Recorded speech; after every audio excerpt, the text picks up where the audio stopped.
This is part 3 in a series where we're looking at the use of symbols in different parts of the gCADPlus environment. To add symbols, we go to the library and we've discussed plants and the standard group and some of the other groups that follow from it. But let's have a look at the size symbols. When you click there, you'll see a range of different categories. There are symbols for tall trees, small trees, shrubs and large shrubs, and various groups and ground covers. If I return to the drawing, you see here, if I select that one, that's a symbol called U-Plant Tall Tree number 10, and it's got a canopy diameter that's already preset.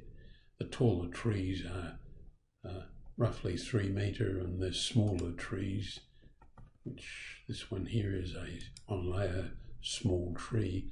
So everything's divided and separated by layer. We suggest that the main reason you would use this group is that if you wanted to easily show the understory planting. So the symbol for a tall tree and a small tree are made, they're all very open, so we can see through them very easily.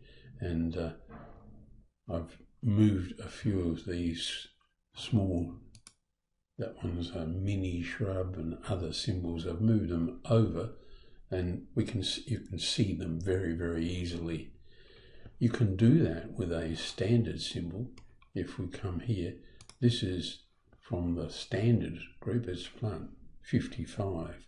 But what I've had to do is edit the symbol, put a circle in there, and then set transparency so we can now see through it. But that takes a degree of editing. So you might want to look at this group. If you just want to throw things on, every plant symbol you choose will be on its own layer, whether that be layers, large shrub, medium shrub, and so on, and they'll all be sized as they come in. And importantly, you can control line thickness. So if we go to do the layers tool, and if I move across here, whoops, the small tree and tall tree layer are set to print with a very fine line, and that's why we can easily see through them. I've left the other layers here. I need to widen that, don't I? The mini layers and the ground cover layer, they're all set. The only one I've got a line weight setting of the finest line that your printer will print. I've got that set on an auto layer, but it does mean that you could, if you wanted to, set line weights according to position in the understory. So you might make large shrubs with a heavier, it would be a lighter, slightly lighter than the tall trees. So as you're coming down through the canopy, you might slightly darken the line weight.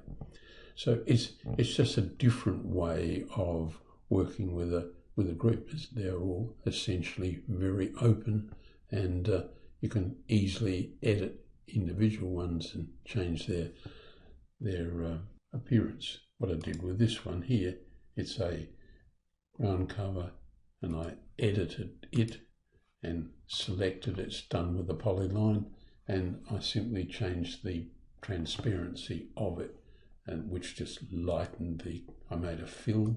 I picked the colour by layer and then made a fill. So it's a different way of working. Remember that gCADPlus is based on AutoCAD, and different AutoCAD users and certainly different gCADPlus users all operate in slightly different ways.